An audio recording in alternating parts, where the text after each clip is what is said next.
سوال ہے کہ کیا ایسی کوئی روایت ہے کہ جس میں سیدنا عبداللہ بن عمر رضی اللہ تعالیٰ عنہ ان سے جب پوچھا گیا تراویح کے بارے میں تو انہوں نے فرمایا کہ آپ یہ گھر میں ادا کریں، مسجد میں جا کر ادا نہ کریں۔ یہ ایسی روایت جی سنن کبریٰ البیہقی میں ہے اور شرح معانی الاثار للطحاوی میں امام طحاوی نے اس کو بیان کیا ہے کہ سیدنا عبداللہ بن عمر رضی اللہ تعالیٰ عنہ سے ایک بندے نے کہا کہ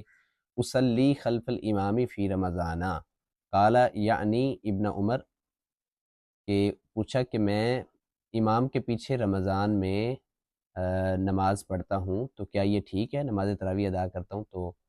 سیدنا عبداللہ بن عمر نے پوچھا الیسا تقرأ القرآن، کیا آپ قرآن کے قاری نہیں ہیں؟ قال نعم، اس نے کہا جی ہاں میں قرآن کا قاری ہوں۔ تو سیدنا عبداللہ بن عمر نے فرمایا افتنصتو کانک حمار، کیا پھر آپ گدھے کی طرح خاموش ہو کر سنیں گے؟ صلی فی بیتک، جائیں اور اپنے گھر میں جائیں